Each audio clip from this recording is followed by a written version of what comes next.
Ron Stallings et Nancy Simocat sont en quête d'une nouvelle maison. Ils se marient dans moins d'une semaine.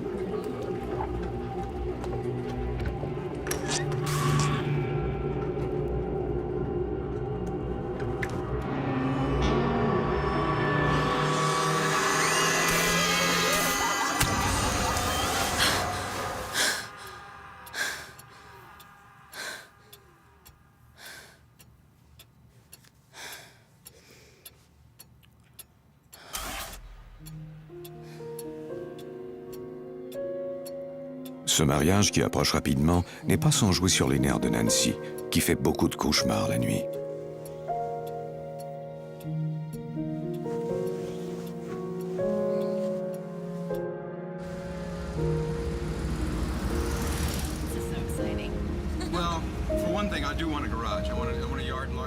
Ron et Nancy sont mariés depuis moins de mois quand ils commencent sérieusement à se chercher une maison.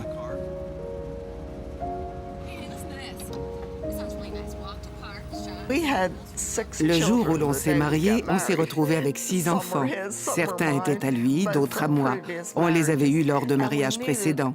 On avait donc besoin d'une grande maison qui pourrait tous nous accommoder. Et comme la plupart des jeunes couples, nous n'avions pas beaucoup d'argent.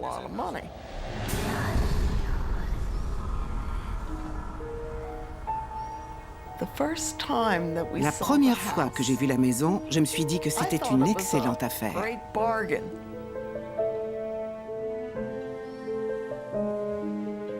La propriétaire est une vieille dame. C'est son fils qui vend la maison. La maison a été construite dans les années 20. C'est une grande et charmante demeure qui a besoin de quelques rénovations.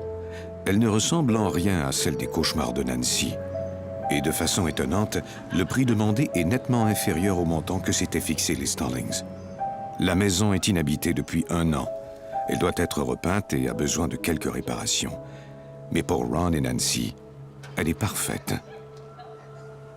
Ils achètent la propriété.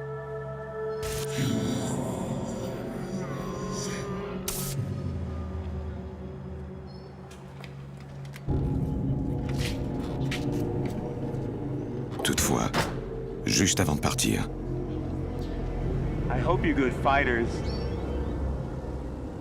pour Ron et Nancy, la remarque est plutôt troublante. Est-ce qu'on avait de mauvais voisins? Pourquoi nous avoir dit cette phrase étrange? Je ne savais pas ce dont il voulait parler.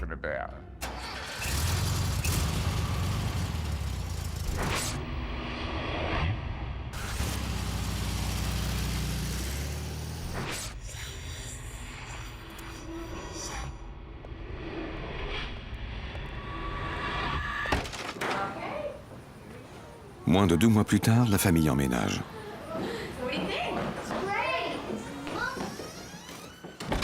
Alan Simocat est l'un des enfants de Nancy, né de son premier mariage. Mon beau-père avait des enfants à lui, tout comme ma mère. Quand ils se sont mariés, c'était presque comme si on était le Brady Bunch.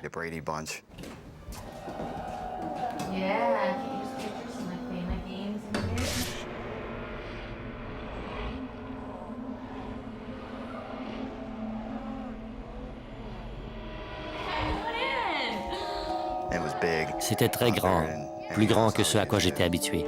Mais à part cela, la maison semblait normale, elle était simplement vieille. Pour cette famille reconstituée, le déménagement dans cette maison semble le signe annonciateur de lendemains prometteurs.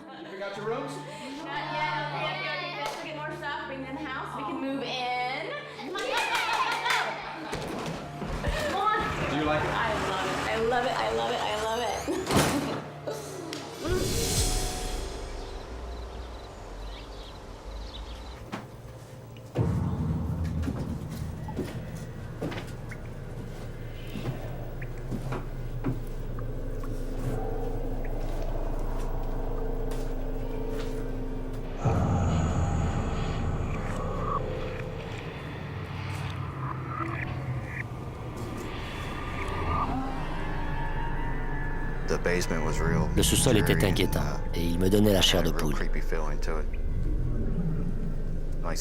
C'était comme si un drame y avait eu lieu et qu'il pouvait se reproduire n'importe quand. Dès le premier jour, j'ai détesté le sous-sol.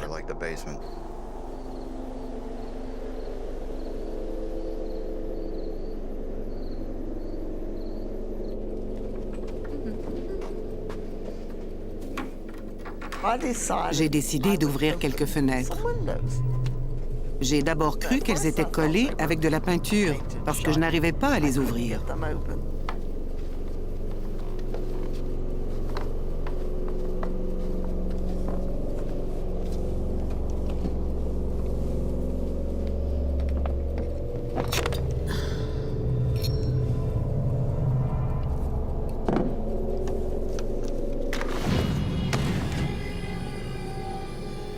Je me suis alors demandé pourquoi les gens avant nous les avaient cloués avec de gros clous.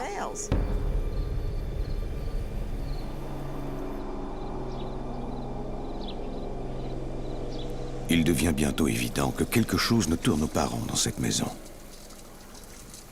Hey, whoa, guys, walking legs in the house, you know better.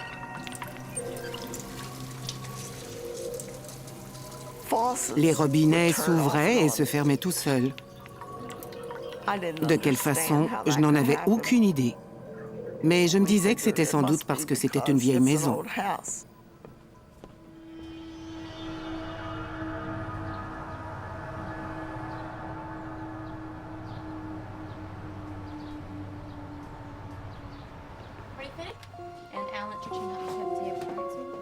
Après un mois, la famille s'est peu à peu adaptée à la maison.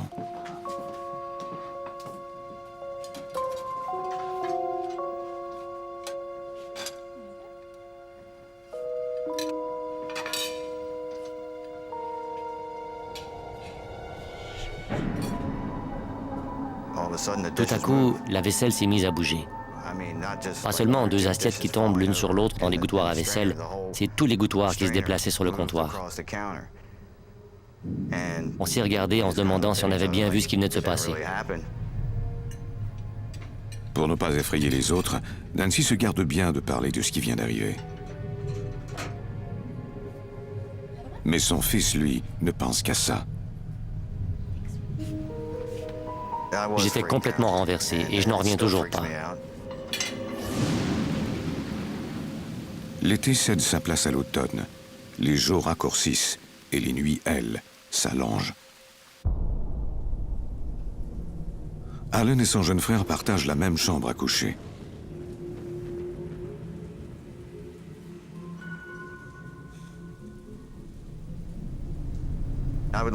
Quand j'étais couché la nuit, j'entendais des pas. Les pas de quelqu'un qui aurait porté de grosses bottes.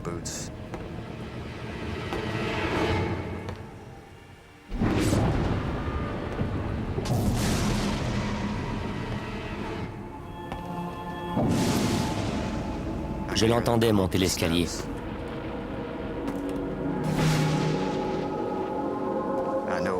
Je savais que ce n'étaient pas mes parents et ça me terrifiait.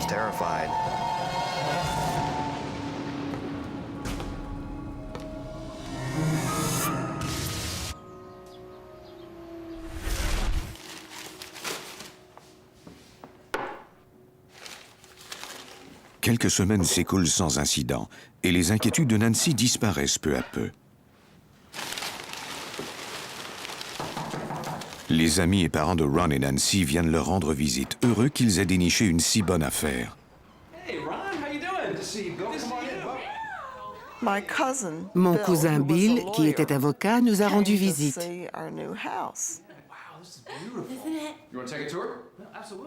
Il voulait voir à l'étage. Il a monté la moitié de l'escalier.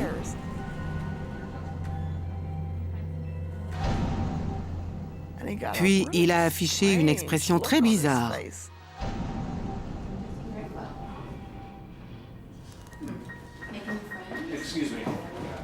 Il a dit qu'il n'avait pas le temps de continuer sa visite.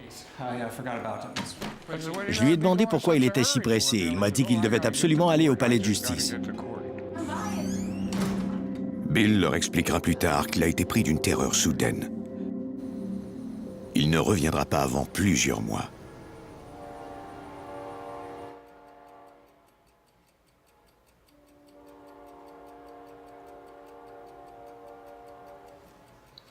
par un soir d'octobre.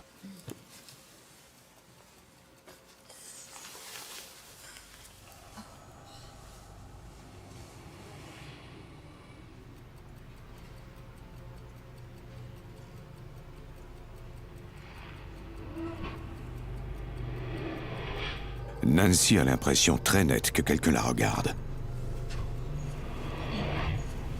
Ron, I think I hear something.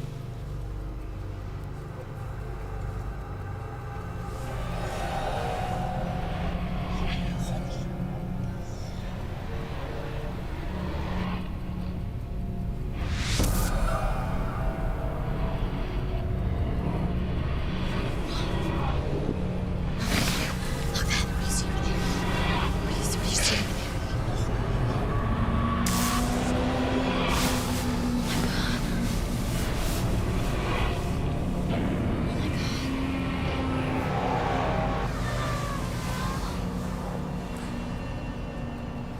Did you see that?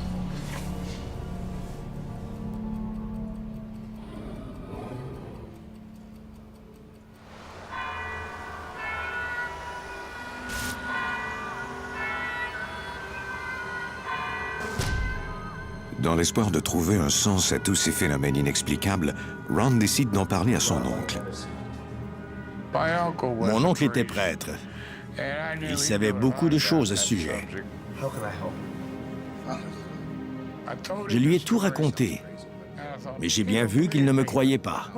Qu'est-ce que j'allais faire s'il ne m'aidait pas? Ron a peine à croire lui-même ce qu'il raconte. Je ne croyais pas que l'on pouvait continuer d'exister après la mort. Je pensais que quand on mourait, c'était fini. Je lui ai demandé de venir chez moi et de bénir ma maison. Il a dit, bien sûr, et j'ai dit oui, mais quand? Il a dit dans environ 2 semaines. Je lui ai répondu que je ne pouvais pas attendre aussi longtemps. Jerry a dit, entendu, je vais y aller cet après-midi.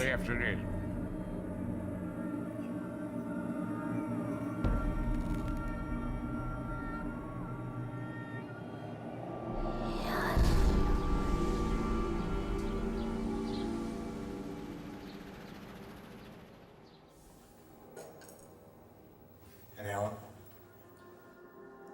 In the name of the Father, and of the Son, and of the Holy Spirit. Il a célébré une messe chez nous, comme le font les catholiques à l'église. J'étais heureux qu'on fasse enfin quelque chose.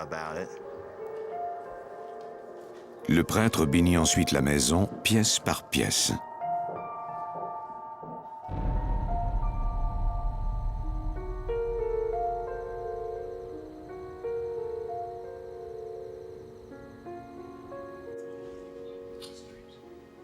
J'espérais que ça réglerait nos problèmes.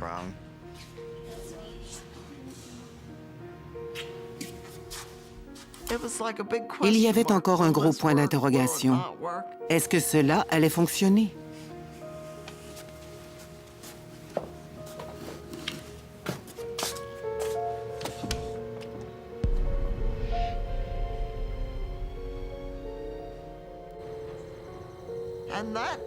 La nuit suivante a été très paisible et je me suis dit, peut-être que cela a vraiment fonctionné.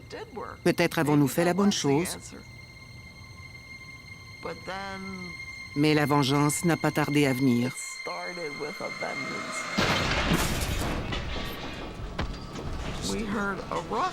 On a entendu tout un grabuge sur la galerie.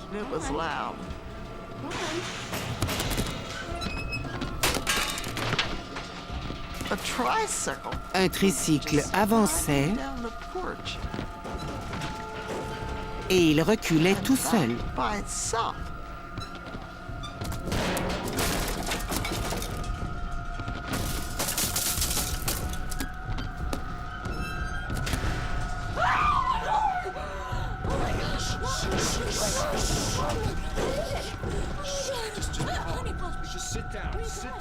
Ron se rend alors compte que le prêtre n'a pas béni la galerie.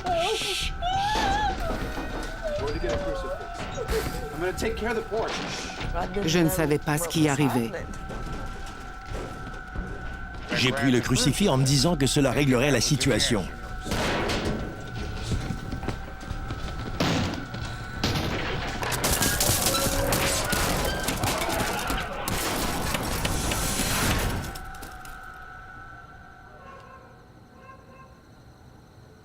Tout s'est arrêté.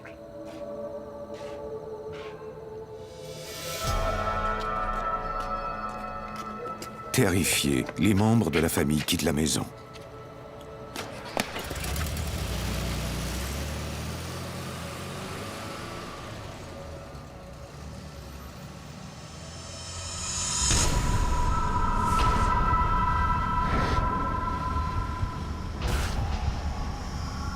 Ne sachant trop où aller, ils vont au chalet du père de Ron à 1 heure de route de Baltimore.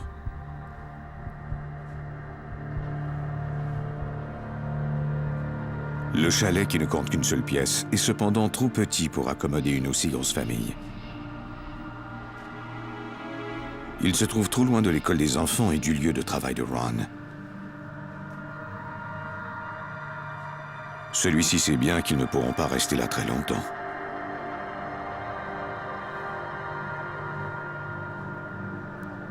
J'espérais trouver assez de courage pour retourner à la maison et faire cesser ces phénomènes. Ron croit qu'ils n'ont guère le choix. Ils doivent retourner chez eux.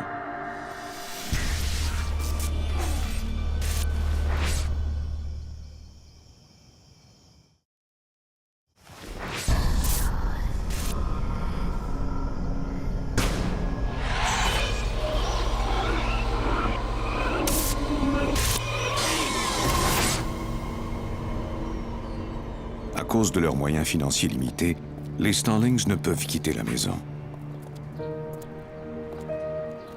Ils ont 6 enfants et un autre qui s'en vient. On voulait aller vivre ailleurs, mais notre maison nous prenait tout notre argent. Et avec des enfants, on ne peut pas partir comme ça.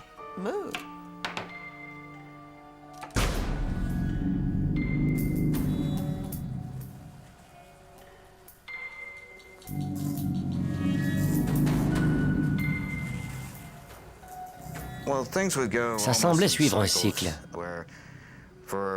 Pendant 1 semaine ou 2, il y avait des phénomènes, tous les jours. Puis ça cessait pendant quelques mois. Au cours des mois suivants, les phénomènes cessent et Nancy espère que c'en est enfin fini. En 1967, elle donne naissance à une petite fille. Il s'agit de son premier enfant avec Ron. Nancy espère qu'elle aura un sommeil plus récupérateur à l'hôpital qu'à la maison.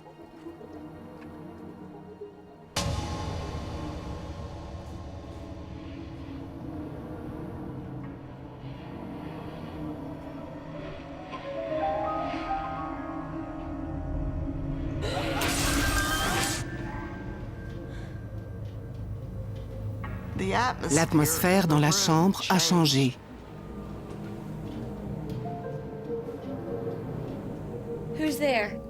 J'avais l'impression qu'il y avait quelqu'un dans la pièce.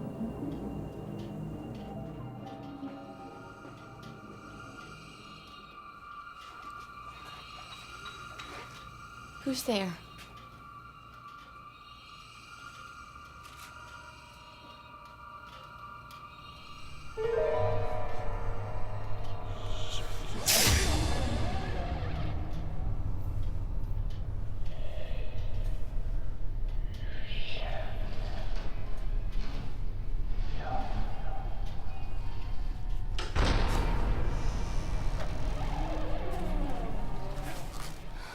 Nancy, what are you doing out of bed? I was a little cold. I'll get you a blanket. Pour Nancy, il ne fait pas de doute que ce qui hante sa maison peut la suivre n'importe où.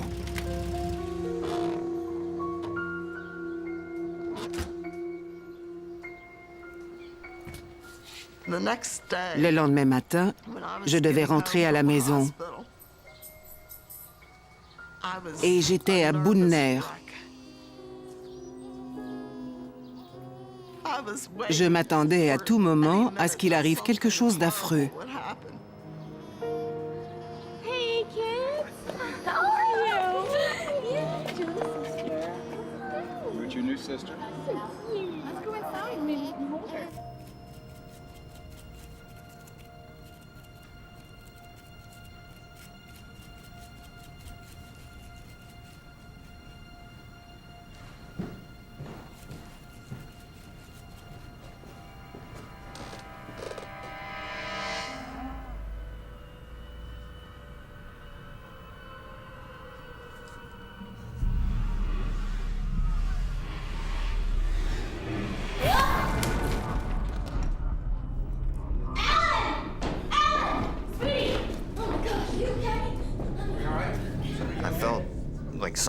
C'était comme si quelqu'un m'avait empoigné et m'avait littéralement poussé en bas des marches.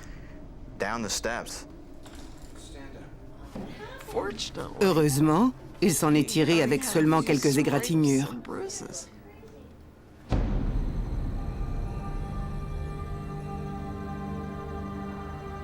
La nuit, c'était encore pire. On ne pouvait pas y échapper.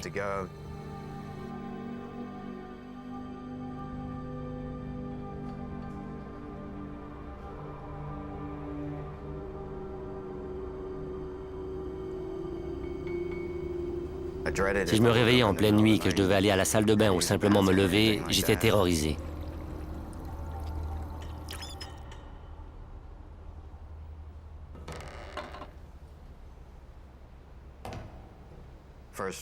J'avais l'impression que quelqu'un était entré par effraction dans la maison. J'en avais la chair de poule.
J'avais envie de regarder, mais j'étais terrorisé à l'idée de ce que je verrais.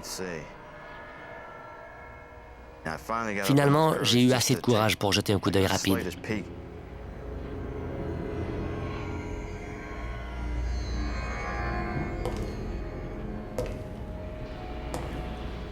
C'est alors que j'ai entendu des pas, comme si quelqu'un sortait de la maison.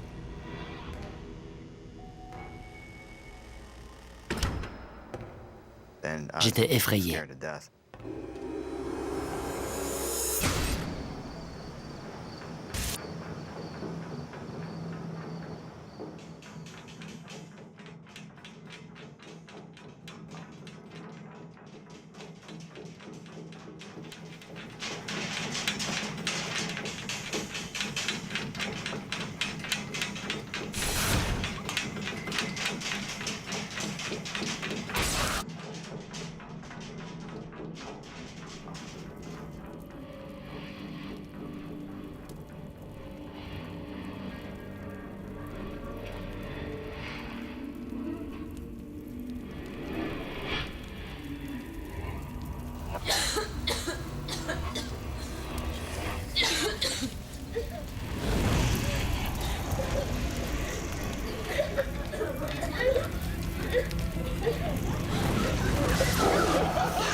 J'ai fait le même rêve, plusieurs nuits d'affilée.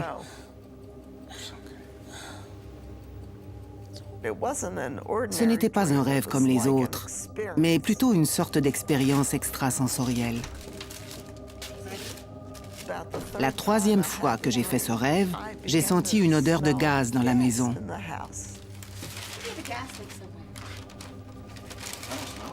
Je l'ai alors dit à Ron.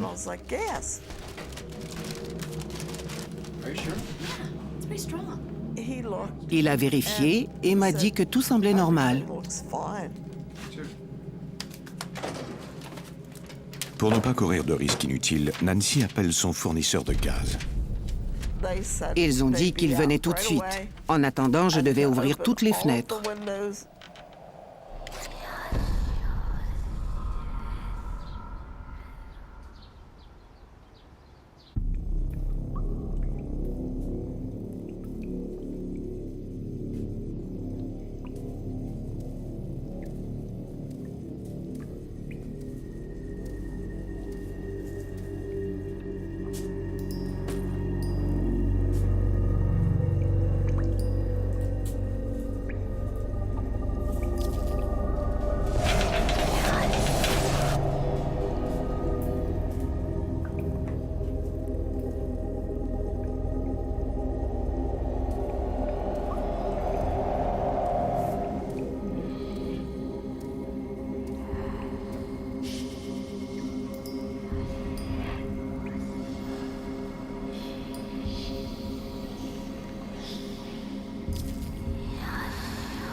En vérifiant les tuyaux, il a constaté que l'un d'eux n'était pas hermétique.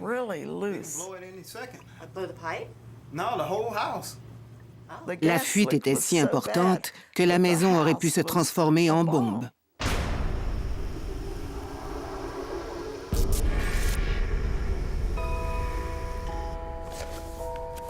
Nancy refuse d'être la victime des esprits errants. Elle commence à lire sur les fantômes et les phénomènes paranormaux.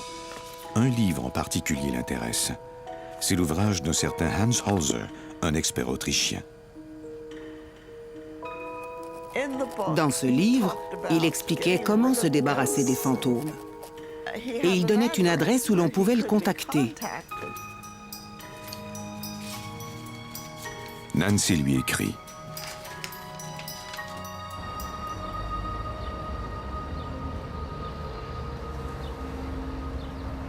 Plusieurs mois s'écoulent sans nouvelles d'Holzer. Pendant ce temps, Nancy tente d'interpréter ses rêves.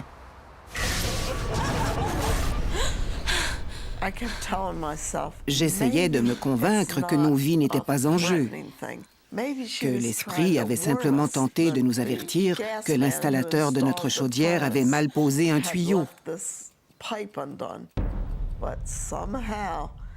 Mais je n'y croyais pas vraiment. En fait, j'étais terrifiée.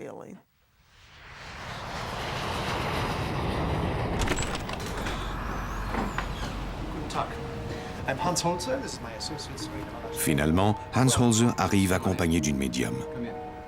On ne peut enquêter sur un cas de maison hantée et de fantômes en se contentant d'apporter un compteur Geiger ou quelque autre appareil et d'attendre qu'il se passe quelque chose. Il faut utiliser un médium qui a la faculté d'entrer en transe. Sinon, il n'arrivera rien. Il n'y a pas d'autre moyen.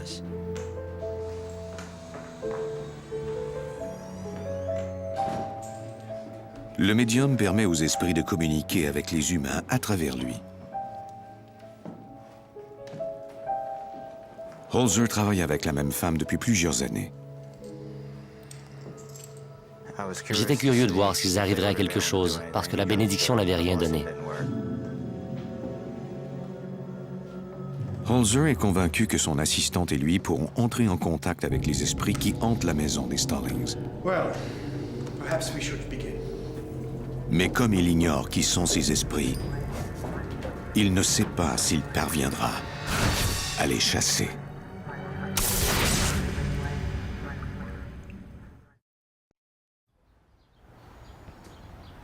Pendant près d'1 an, la maison des Stallings a été hantée par des esprits. Avec l'aide d'une médium, l'expert Hans Holzer va tenter d'entrer en contact avec eux. Il compte ensuite les forcer à quitter la maison.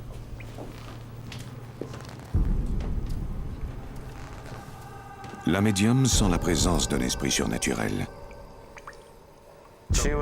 Elle a dit qu'il y avait plusieurs esprits dans la maison et qu'il parlerait bientôt par sa bouche.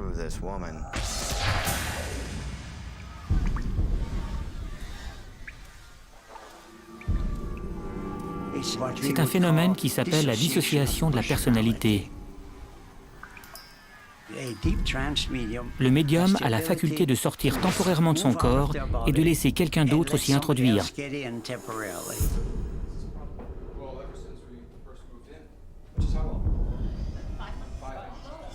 Le travail d'Holzer consistera à communiquer avec l'esprit.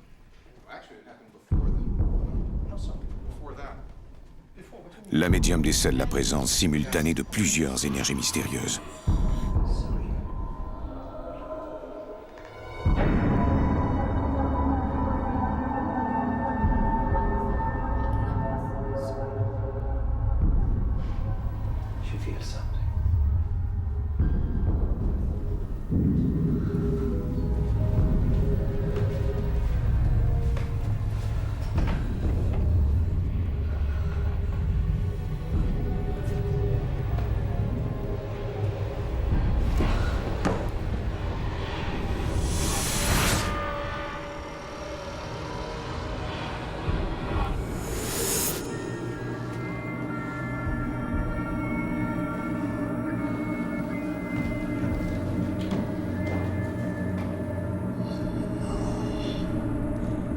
quelque chose semble la guider.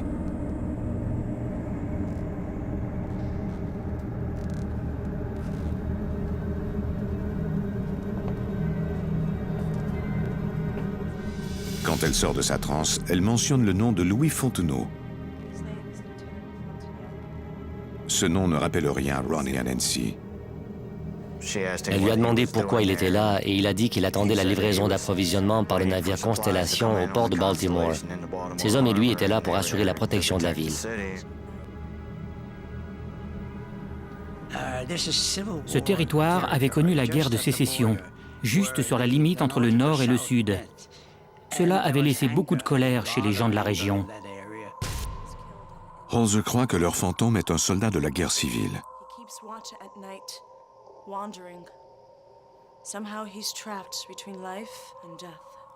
Cela semble impossible pour Ron et Nancy, car la maison a été construite en 1920. On nous a dit que cela n'avait rien à voir avec la maison. Ça aurait pu se produire dans une maison neuve. Les phénomènes étaient reliés au terrain plutôt qu'à la maison.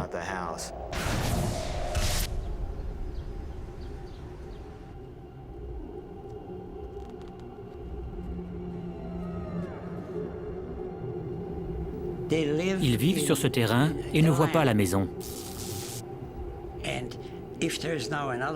Ils ne voient que ce qu'ils se rappellent.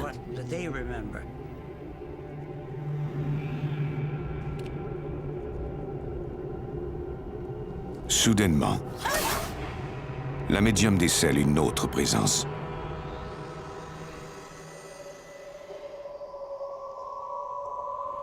Elle tombe en transe et entre en contact avec une femme.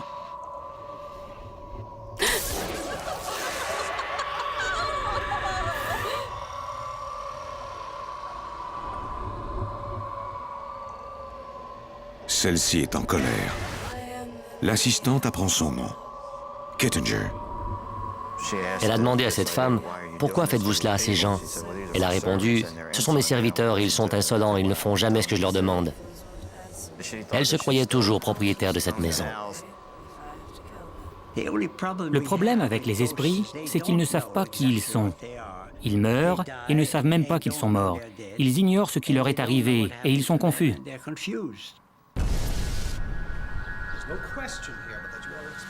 Au cours de la soirée, Holzer livre ses conclusions.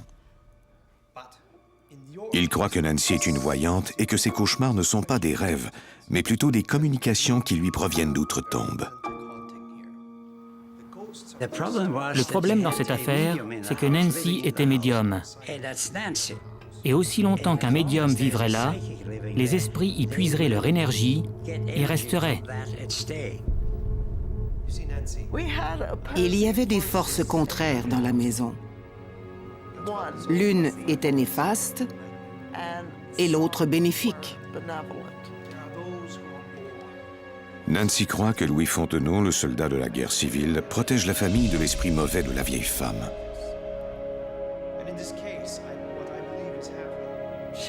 Elle était pratiquement folle. Pour elle, nous n'étions que des intrus. Et elle voulait qu'on parte. Holzer et son assistante décident d'entrer en contact avec les esprits pour les convaincre de poursuivre leur route vers l'au-delà.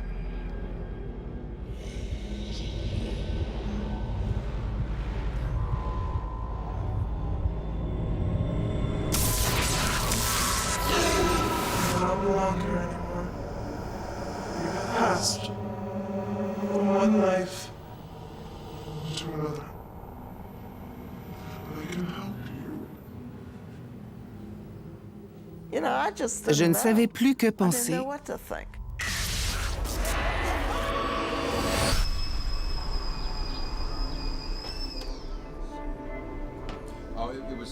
Pendant les jours qui suivent, la maison est paisible. Bill, le cousin avocat de Nancy, est intrigué par tout ce qu'il a entendu à propos de la maison et des phénomènes qui y ont eu lieu. Il avoue à Nancy qu'il s'est toujours senti mal à l'aise dans la maison.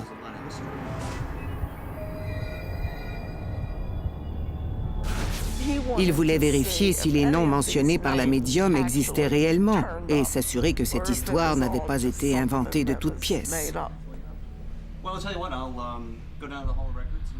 Bill décide de faire une recherche sur les noms fournis par l'assistant de Holzer. Il se rend au centre des archives à Annapolis. Plus il tentait de démontrer que ces histoires étaient fausses, plus il constatait que ce que la femme avait dit était vrai. Il trouve le nom d'un certain lieutenant Fontenot dans les archives de l'armée du Nord. Celui-ci a été tué lors d'une escarmouche dans un hôtel qui se trouvait là où est maintenant sise la propriété des Stallings. Le nom d'Helen Kittinger apparaît dans des archives encore plus anciennes qui remontent à 1787. Il se demande si cela pourrait être la femme des cauchemars de Nancy.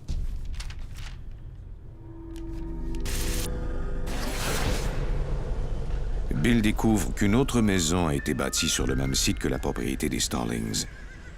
Elle aurait été construite dans les années 1700.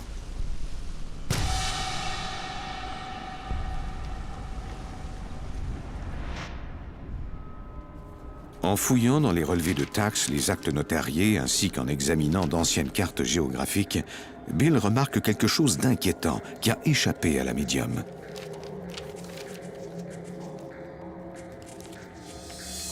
Pour les Stallings, cela pourrait être une question de vie ou de mort.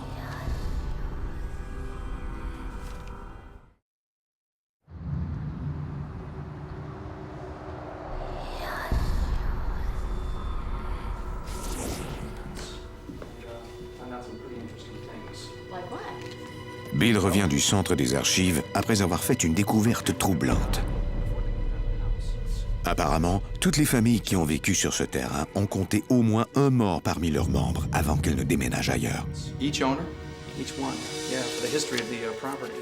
Somewhere now. J'avais très peur. Je craignais qu'il arrive quelque chose à l'un des membres de notre famille avant qu'on ne soit parti de là. Après plusieurs mois à tenter de vendre la propriété, Ron et Nancy trouvent enfin un acheteur. Le couple montre également un intérêt pour les fantômes. Les rumeurs de maisons hantées la rendent encore plus attrayante à leurs yeux. That's great.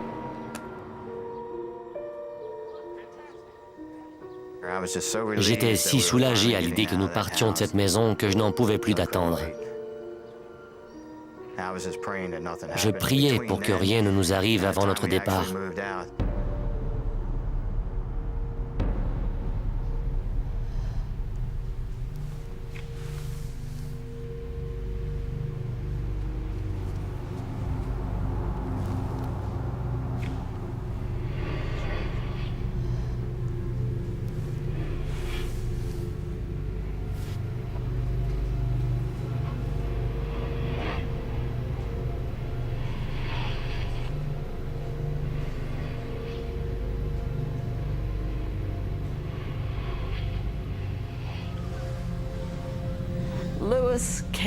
L'esprit de Louis est venu me voir. Et il m'a dit de ne jamais revenir, car lui aussi quitterait la maison. Et il ne serait plus là pour me protéger si je revenais. Cela m'a suffi.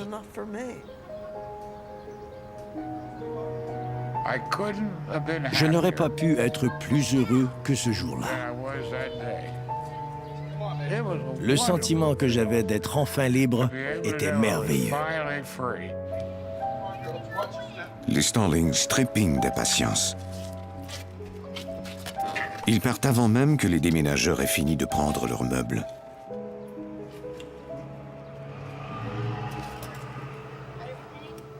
Il n'y a aucun doute dans mon esprit qu'il y a une vie après la mort et que les esprits existent réellement, que des fantômes peuvent manifester leur présence.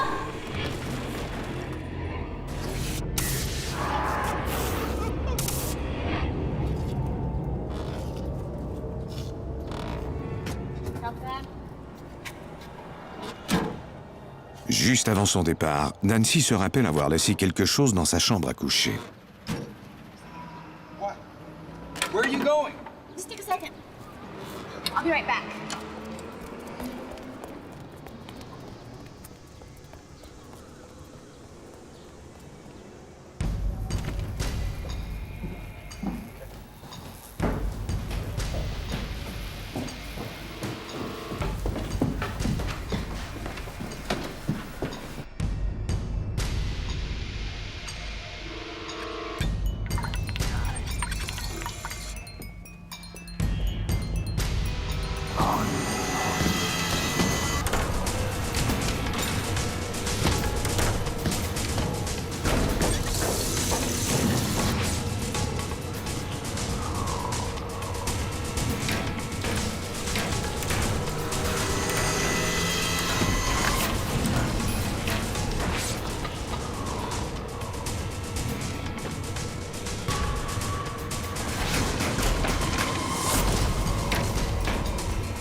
Je ne peux dire à quel point je me sentais bien quand nous sommes partis.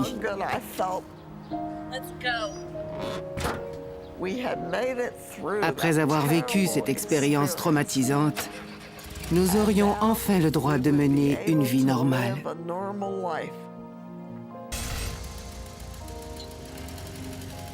Pour la famille Stallings, le cauchemar est enfin terminé.